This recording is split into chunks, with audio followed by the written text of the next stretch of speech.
नज़रअंदाज़ अण ॾिठो ॾिसी बि मूं परते करे मैसेज जी रिप्लाई जो जवाब ई पंहिंजी मर्ज़ी सां ॾे। जेकॾहिं इहे मोड़ तव्हांजे मथां हलनि था त 5 ॻाल्हियूं मां तव्हांजे आॾो रखां थो। 5 ॻाल्हियुनि मां जेकॾहिं हिकिड़ी ॻाल्हि बि आहे त तव्हां उन ॻाल्हि खे फॉलो कजो ऐं कोशिशि कयो 5 ॻाल्हियुनि मां हिकिड़ी ॻाल्हि जो जेको नंबर हुजे उहो कमेंट्स में ज़रूरु लिखिजो।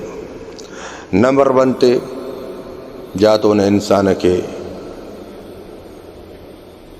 को ॿियो इंसान मिली वियो आहे जेको इनखे हलाइण जा रस्ता ॾेखारे थो, तंहिंजी वजह सां अॻिलो इंसान हाणे तोखे कुझु सम्झे ई नथो, उहो तोखे नज़रअंदाज़ थो करणु लॻे। नंबर 2 या त इन इंसान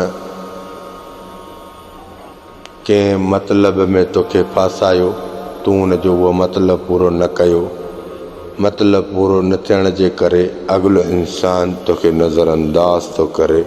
कोशिशि कर इन जो मतिलबु पूरो कर त उहो इंसान तोसां ओड़ो जो ओड़ो थी वेंदो जहिड़ो पहिरियां हुयो। जेकॾहिं तूं अॻिले खां बग़ैर नथो रही सघे त तूं उनजे मतिलब खे पूरो कर, ओड़ो जो ओड़ो थी वेंदो। छो त हुन तुंहिंजो पावर कशियो आहे, हुन तुंहिंजो रिमोट कंट्रोल ॾिठो आहे त तूं केतिरे पाणी में आहे, तूं केतिरो माना हिकिड़ो मूंखां बग़ैर अॻिते हली वेंदे या हली सघंदे।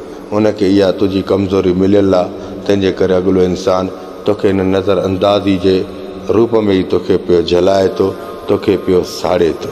नंबर 3 या त उन इंसान खे पंहिंजे लफ़्ज़नि जे ज़रिए अहिड़ा के घटिया क़िस्म जा अल्फाज़ ॻाल्हाया अथई जेको उनखे घणी तकलीफ़ पहुती आहे, या तूं कंहिं महफ़िल में जा कंहिं जाइ ते वई तूं उनजी अहिड़ी ॻाल्हि का ग़लति तरीक़े सां पेश कई अथई, तंहिंजे करे उन इंसान खे तकलीफ़ पहुती आहे, उहो इंसान तोखे हाणे नज़रअंदाज़ करणु लॻो आहे। नंबर 4 या त उहो इंसान एतिरी तोसां शिदत सां मोहबत कंदो आहे, उन मोहबत जे सदिके तोखे आज़माए थो।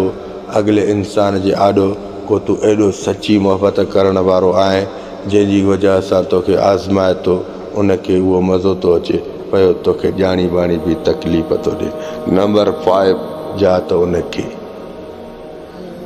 बरपिया अची विया आहिनि, उहो हाणे पंहिंजी हैसियत ॾेखारे, पंहिंजी औकात ॾेखारे, तंहिंजे करे उहो इंसान तोखे नज़रअंदाज़ी जे ज़रिए पियो तड़पाए थो, सताए थो, मारे थो।